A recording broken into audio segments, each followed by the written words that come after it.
I'm going to go to open it up, and then everybody can raise their hand. I'm going to go to Trevor from Londonderry, who just got accepted to Alabama, right? Go Bama, roll Tide, right? Nice. And your age group, what's your concern about? I mean, I think the huge thing, what I saw was just kind of like the establishment people come into this race. The thing I noticed, like Kevin Smith from my town just joined like a month or two ago, and has like no followers on Facebook or anything. He's got like no back, but somehow he's getting in all this money, and sort of like just like all these establishment people coming in. Like I talked with a lot of people in the town. I was with Rachel Killian like, on her campaign and everything. We talked a lot, and she's about how like they can't, like how you can't be controlled. Like you said something about schools, like that's a huge thing these days. How old are you, 18? 18. Yeah. He's 18. You heard the word brainwash come out of his mouth, right? Didn't come out of my mouth, came out of his mouth. Yes. And that's because he sees it, he feels it. And I'm telling you, there would be more that would come forward if the people that they elected had a backbone and stood up, right?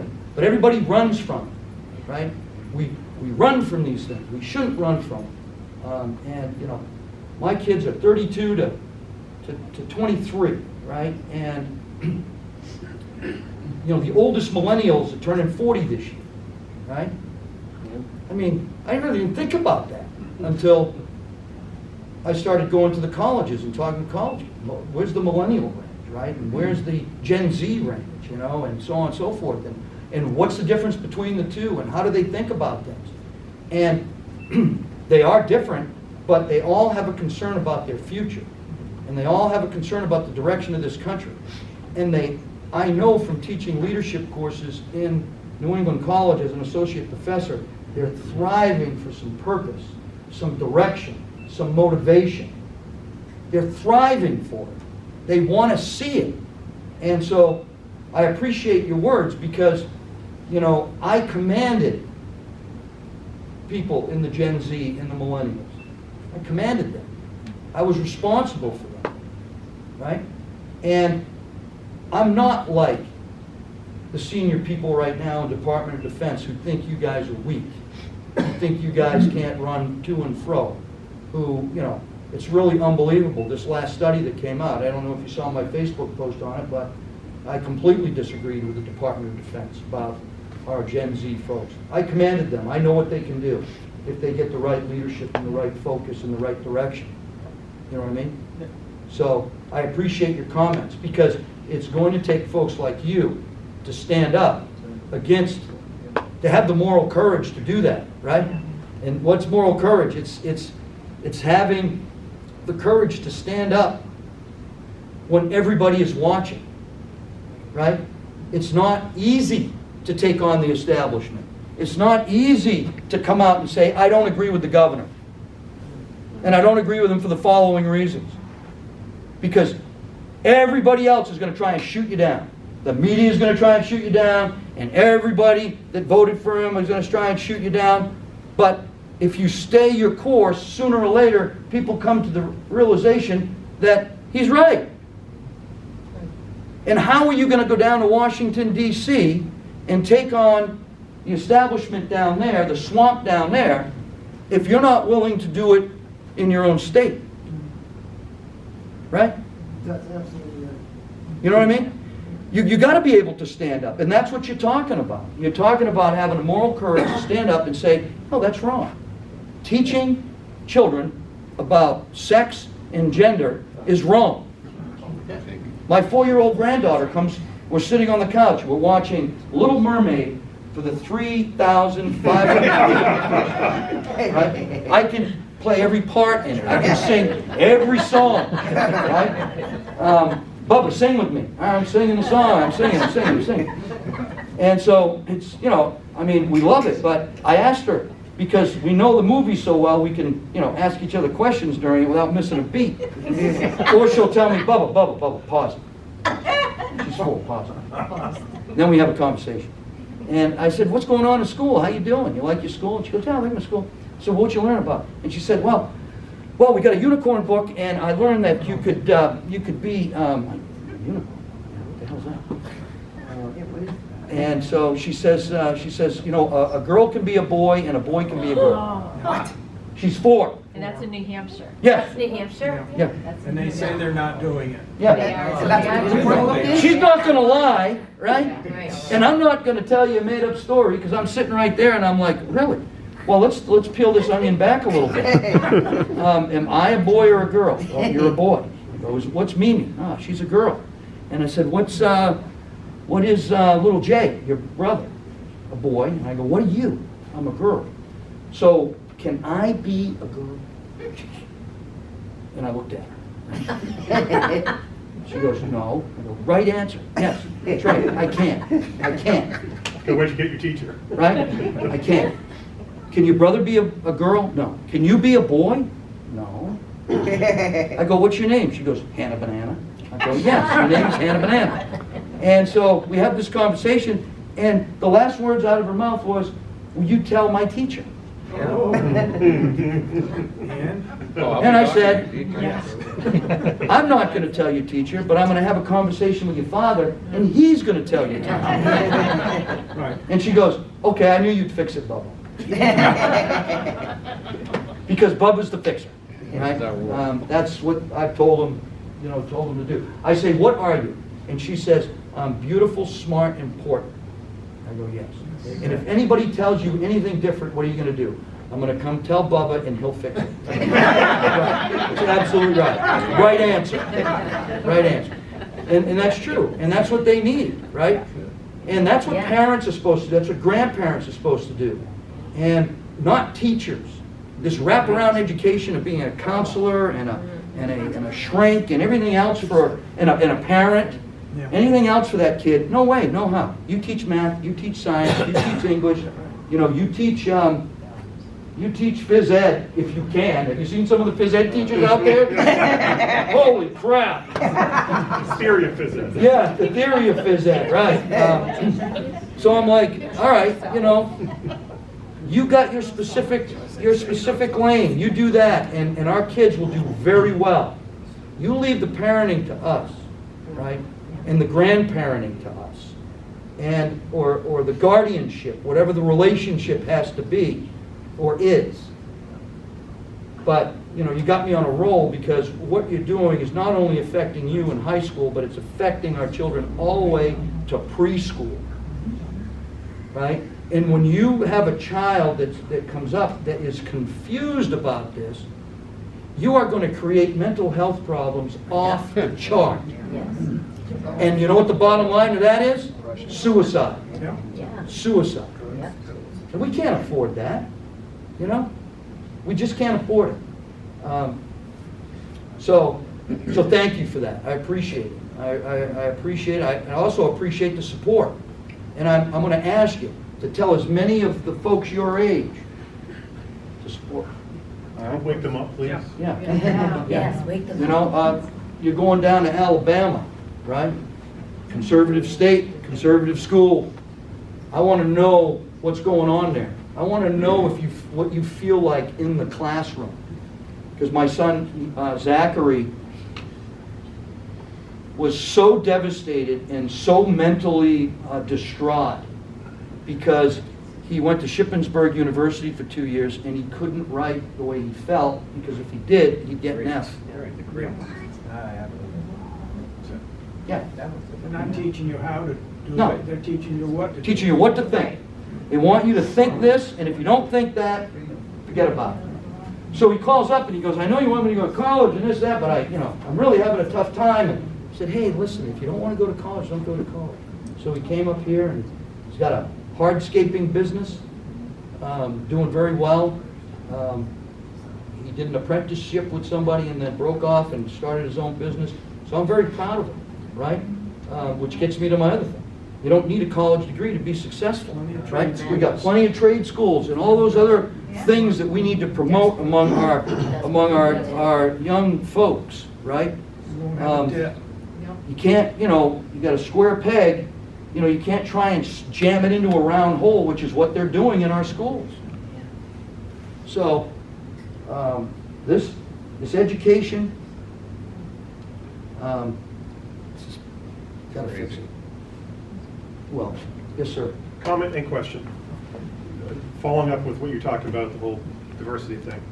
I've been a Boy Scout leader for years, and Thank you. I just feel as a man, it's my responsibility to help these boys become into men and what it means to be a man. Mhm. So in scouting, a scout is trustworthy, loyal, helpful, friendly, courteous, kind, obedient, cheerful, thrifty, brave, clean, and reverent. These are all good things. Mhm. And I've done it with my son, who just earned Eagle rank. Thank you. Nice. And, Yeah. but I've seen changes. I've seen changes that now, as of this year, there were 13 merit badges that were required to earn Eagle. There's now 14th. And the 14th is a diversity, equity, inclusion merit badge. I'll talk to you about it a little. I see a little bit of flinch right there. If I spoke to, I say my boys and truth, about sex, I would be booted out, probably should be booted out. If I spoke to a 4-year-old that I didn't know about sex, I'd probably be thought of as a pedophile, maybe arrested as a pedophile. And you have these teachers who are taking the youngest and the most innocent of our children, who are exactly, can be so formed, and they're forcing their agenda on them, and it's troubling. Right. That's my comment. My question has to do with borders. We were told that $5 billion is way too much. We couldn't afford $5 billion to build a southern border out on the United States. Last I checked, we're at 35 billion plus for the border of Ukraine, which I know there's a lot in there. You've got the Azov, you have Nazis, you have the Russians. There's a lot to unpack there, but if you could address our willingness to spend that much money far away, where you have an immediate risk, existential threat to our country through illegal immigration, things you've already addressed, the drugs, the illegals, the crime, all of these things. If you could address that. Yes, sir. I'd be glad to address it. So, everything that I've been talking about when it comes to national security, which is an umbrella that includes homeland security and our foreign policy, which involves how we do business with foreign countries and how we protect Americans abroad, right? And how we work with allies and do all that kind of stuff. It's out of balance. It's out of balance because people in Washington, D.C. can't come together and figure out what's important. And these things are done in conjunction with each other, and if they are done in conjunction with each other, we don't have these problems. We don't have a broken border, and then we don't see billions and billions and billions of dollars going to a foreign country because another country invaded them for their reasons, and so on and so forth. What we see now is a complete imbalance, right? And a rush to put our finger in the dike in Ukraine, right, at the expense of American security. And that's wrong. We can do both. We have the ability to do both. We have a responsibility with NATO. We got to figure out what that responsibility is and how that plays out in the Ukraine. But at the end of the day, nothing is more important than our security at home. And we are screwing it up, and we have been screwing it up, and we're continuing to screw it up, and it's just wrong. I believe they did this deliberately because they wanted your attention off of the border and on to Ukraine. And now they want it off of Ukraine and on to Roe v. Wade, right? And we can't play into that game, right? There's always going to be pro-choice and there's always going to be pro-life. Always. There'll always be that debate. We can't allow them to use that issue to divide us even more, to make us fight amongst each other. They want Republicans fighting Republicans over this issue, right? And so it's a game. And they're playing a game with people's lives. And the second and third order effects to this game in the Ukraine is China and Taiwan, is Iran and the Middle East and the instability there and their nuclear program, and North Korea and their nuclear program and their danger to Asia, right? And the allegiance of China, Russia, North Korea, and Iran to undermine us. And they're doing it quite effectively. And they're doing it because we have no leadership. And we have absolutely no representation, credible representation in the Senate or in the House of Representatives from this state. We just don't, right? Now what are they trying to do? Now they're trying to get us to focus on the first in the nation primary. They're trying to get us to focus on the Electoral College. Things that shouldn't even be a debate. First in the nation primary comes to New Hampshire. What are your freaking questions? Period. End of statement. How to get the The Electoral College is in the Constitution and it's never going to go away. What are your questions? We can't allow that to happen because states like us and many others with small populations, cities would determine who the President of the United States is forever and ever and ever. And we can't afford that. And the reason we have that balance in there is obvious, right? Because Founding Fathers knew that our country was going to grow. And they knew that certain places would be center of gravity for populations, and they would drive, the majority would drive their tyranny on the minority, right? And so that's balanced and protected. It's why we have our Constitution. It's why we have our Bill of Rights. So, you know, your direct question is, we got to bring this in balance, and this administration won't bring it in balance. And unfortunately, you know, there is so much inside Ukraine to unpack of 2,000 years of history with how it was settled and you know, the Russians versus the Ukrainians versus the Poles and everybody else in that area that, you know, were confluence. And you got what you got, and that's why you have the eastern region the way it is, and the western region the way it is, and the northern region the way it is, and the southern that way. And that's not for us to get in the middle of. But we do have to be careful of genocide, because there are Russians and there are Ukrainians inside Ukraine that will kill each other in a heartbeat.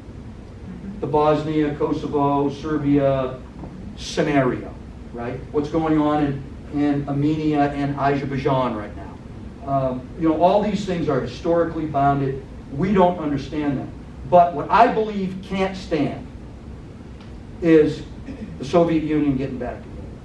What I believe can't stand is Putin's desire to do that, right? Now, if the Biden administration had said no 12 months ago, we wouldn't have this issue. But they didn't because they wanted a distraction. I'm convinced of it. They aren't stupid. They're conniving. They have an agenda, and that agenda is to turn this country into something it's not. And work with me now. You got a pyramid, right? And at the top of that pyramid, you got career politicians, special interest lobbyists, the 1%ers, and the political elite, right? That have a lot of money that pay people who are in power right now, in elected office, to do their bidding. And then below that, there's a band of very well-to-do people. People that I meet almost on a daily basis, but tell me, you know, it's not so bad. I mean, I don't mind $5 gas. I don't care that bologna's gone from $1.99 a pound to $4.99 a pound. I care, because I love bologna sandwiches, and so do my grandson, right? And $4.99 a pound for bologna, you know what that's done to the bologna in my house? It's sliced thinner. He hasn't caught on to it yet, right? But he gets, you know, I make a hell of a bologna and cheese sandwich. White bread, 2 different kinds of mustard, American cheese, bologna, together. Now, for me, I don't cut it. But for my grandson, it tastes better if you cut it in an angle than it does if you cut it straight across. It's just a thing. So, anyways, I aim to please. But anyways, yeah, the pyramid. And so you got this band, right? And these people aren't really affected. But I look at them and I go, you're not affected yet. But you will be if this keeps going. And it's all about tearing apart the middle class, right? And having a two-class system. That's what socialism is about. That's what they want. And they're setting themselves up. This isn't a bunch of baloney, right? This is true. This is what they're doing. It doesn't take a brain surgeon. This isn't a conspiracy theory. This is what is happening in our country right now. And they own the House, they own the Senate, they own the presidency, and they can't do it legislatively, so they, a lot of things legislatively, so they do it by executive order. And we got to get in there and reverse all of that. It doesn't take a brain surgeon to do that either, right? What's your plan for the border?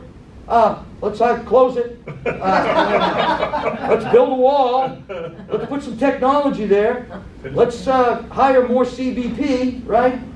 Let's put the courts closer to the problem. If you try and get into the country illegal, you go back to the country of origin. It's pretty simple to me, right? Yeah, Homeland You know what I mean? Security in general, I mean, it was only developed in 2001. That's right, yeah. And they've just destroyed it. The Right. whole purpose and what they do, and it's just, Well, you know. sir, you just got me on a point, right? And that is, we don't need the Department of Homeland Security. We should disband it. It was a knee-jerk reaction. It was built on emotion. And bureaucrats took advantage of it. And now, holy moly, the Department of Homeland Security can't even get out of their way. They're wearing football cleats or hockey cleats for crying out loud. They don't know what they're doing. They don't. Mayorkas, did you see him? Did you see this guy? If his eyes got any bigger, they would have popped out of his head. I mean, he doesn't know what he's doing. And oh, by the way, how about this brilliant thing? Well, we're going to start up a disinformation board. That'll fix all our problems because we're really not communicating well. So we're going to add another, and we're going to have apparently Mary Poppins to lead the whole thing, right? Spinning her umbrella and skipping through the halls of the Homeland Security, right? It's unbelievable, right? Yeah. Unbelievable. Unbelievable. So if Disney needs to hire somebody for Mary Poppins, she's it. But leave her out of the federal government. Worse than Orwell. This guy had a question of this gentleman. Yeah. Right. So anyway, I think he was first. I'll wait. Alan. General. Yes. Would you care to comment, so you were active duty in the early 90s. You just said that, and I agree with you, you can't allow the Soviet Union to be reestablished. And when the Soviet Union broke up, promises and commitments were made to a lot of small countries in that part of the world. Correct. Ukraine actually flourished, became a market economy and a democracy. I'm not saying we should be sending $33 billion over there, but what responsibility does the United States have? We have a responsibility to our word, and we can't break our word. And we promised them if they got rid of their nuclear weapons and did all this stuff, that we would help them and we would protect them. And we didn't do it. Biden didn't do it. Biden didn't do it. Biden didn't do it. Yes, thank you for being specific. We were doing it. Yeah, Biden did not do it. And it also, Alan, to answer your question, we have to keep our promises. Whether we think Zelensky is corrupt or not, show me any head of state that isn't. They're all corrupt, to include our clown, right? His whole family. And you know what we're doing now? We're paying for upgrades in both his homes. No. Yes. No. Yes, millions of dollars. Fencing, security, lighting, all this stuff in both this homes. I'm sorry, but you get paid $450,000 a year from the taxpayers. Use your own frickin' money, right? For your own upgrade. We provide a house for him to live. Huh? We provide a house for him to live. Yeah, you live, you need protection, stay in the White House. Look at this guy. He's Mr. Climate, and every Thursday he hops in a helicopter and burns all kinds of carboats through the air to go to Delaware. He's an idiot. He takes 83 vehicles with him to foreign countries and drives around. You can see it from the moon. His convoy is so big. It's a joke. But they have the best ice cream in Delaware. Yeah. You know. I don't know. What's the name of the place by us? Oh, the ice cream? Yeah. It was the right place, now it's Haji's. Haji's. Oh man, Haji's. Holy moly. That's pretty damn good. Although I don't eat ice cream, but I've been told by my wife it's delicious. Anyways, yeah. So I don't know what I was saying. Oh, Alan's question. We have to go by our word. We have to prevent the Soviet Union from waking up, or any country waking up one day and deciding they're going to violate the sovereign of another country. It is wrong, it is unacceptable, and it will lead to China going into Taiwan. It will lead to North Korea doing something we don't want them to do to Japan. It will lead to Iran continuing to use proxies to attack our partners in the Arab world, but more importantly, our most precious partner, Israel. I'm telling you what, if we don't do our job, we will wake up one day and Israel will have done it for us. Because they don't put up with anything. They don't send, you know what they do? They put the letter of protest on the front of the bomb, and then they send the bomb, right? That's what they do. We warned you. Because they live in a bad neighborhood. And they're getting, we're not seeing it, but they're getting rocketed, they're getting blown up, they're getting killed every single day. It's a war zone in Israel right now. But we don't see it. Because the news doesn't show it to us. Now, let's get on that roll, right? The media. The media is terrible. They are violating the Constitution by not doing their job that the Founding Fathers gave them to do, and that reason they got freedom of the press was to tell the truth. They're complicit. Right. And they are now all complicit. And they're wrong. And it's a damn disgrace. Right?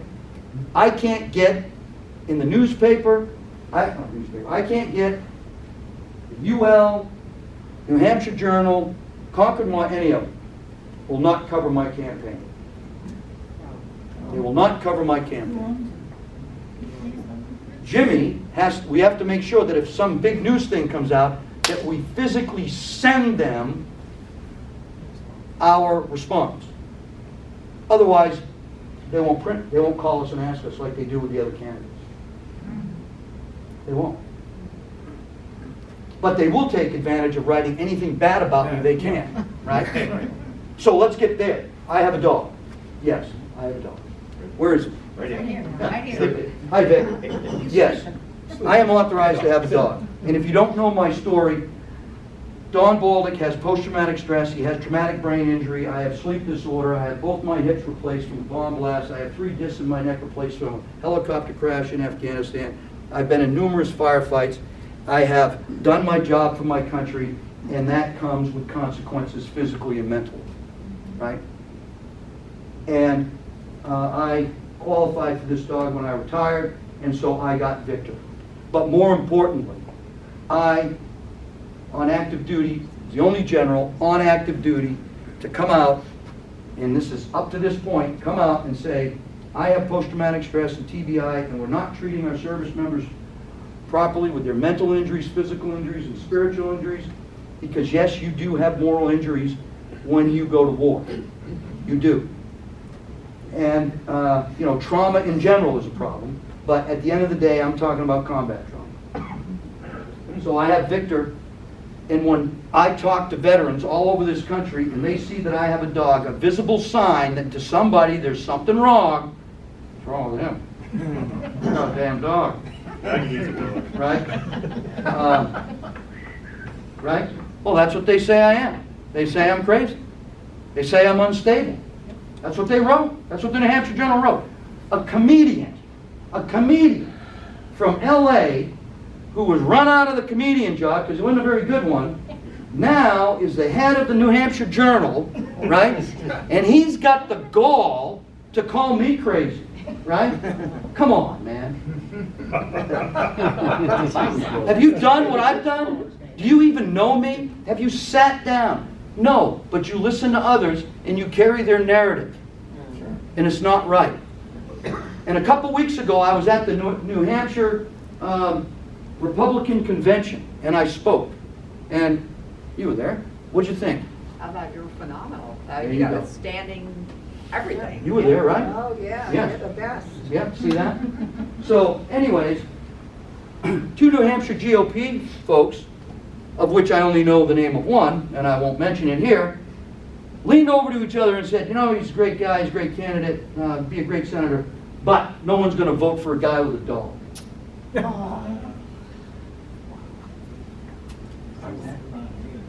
Okay? That's wrong. And that only causes problems. Because I will ask them, did you have to hold 72 service members?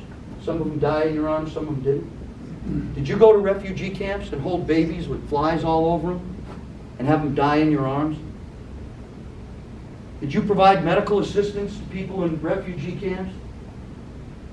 Did you hold a baby one day thinking she was going to be okay and then go back only to find that she had died and they buried her? Have you seen? No, you haven't. Very few people have. Thank God, right? But for those of us that do, doesn't mean we can't serve. Doesn't mean that we aren't highly functioning. Doesn't mean that we can't, in this country, do whatever it is we want to do. And I think it's a damn shame when people take that and they use it as a weapon and they hold it against you. Discriminating. Especially those people that won't even talk to you, that won't even come in the same room, that don't even have enough guts to sit with you. Right? You're better suited for the jobs because of what you've gone through. You know, you have compassion, you have feelings. I do. I have understanding. I have knowledge. It's- Yes, I agree. And it's why I'm doing it.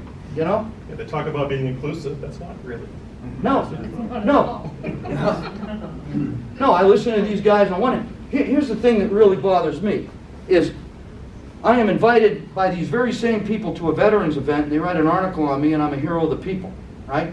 I walk over to a political event and I'm the same guy, but now I am worthless. I am crazy and all kinds of other things they feel like calling me. Because you're a threat to them. Yeah. in that That's political exactly, Want you that's to environment. go right. away. That's right. They're So afraid of you. that, in and of itself, I think, is why we need to come together and make a change and not listen to them.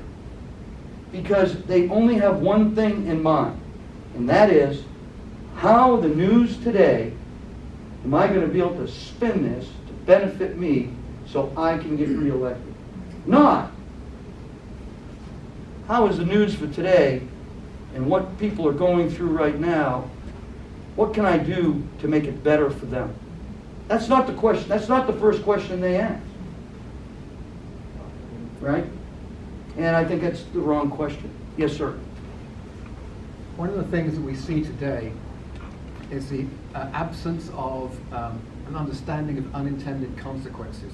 I mean, many of the policies this administration has brought out have massive unintended consequences. Some of them probably intended consequences, but it's like pie in the sky stuff that, you know, anyone with a grain of common sense could see is going to have a very bad side effect.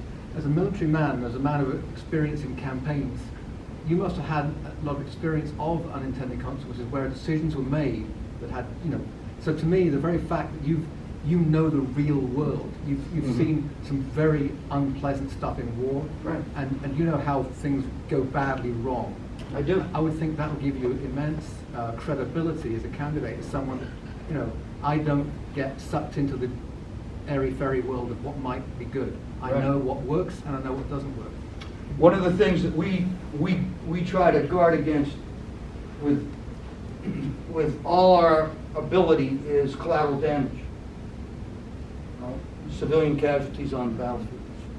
And as much as we try, it still happens. It happens. And it's an unintended consequence, but it's a real consequence that can happen. You know that if we do these military operations in this area so close to the population, there is a likelihood that we will cause collateral damage. But we're going to do X, Y, and Z to prevent that to the best of our ability. And in 99% of the operations that we do, we didn't have collateral damage. But there is that 1%. And it has happened. And I've had to go. I've had to go and sit with parents in Afghan villages and their families and bring to them the reparations that our government said that we're going to give them for the loss of their child, or the loss of their brother, or the loss of their sister, their mother, or their father, right? And apologize and sit with them, right? You never, ever forget that. For the rest of your life, you don't forget it. You also don't forget the mother and father of one of your service members that gets killed, and they don't understand why, and they won't forget it. You don't forget that either. But nonetheless, you still have to have the guts to do it. You still have to go do it. You still have to take responsibility and accountability, no matter how tough it is. And I'm telling you, we do not have people in places of responsibility today that have ever had to do that. And that's why we have the unintended consequences that we have. But worse, we have the lack of accountability and responsibility for them. And that's worse. So I appreciate you bringing up that point. I really do.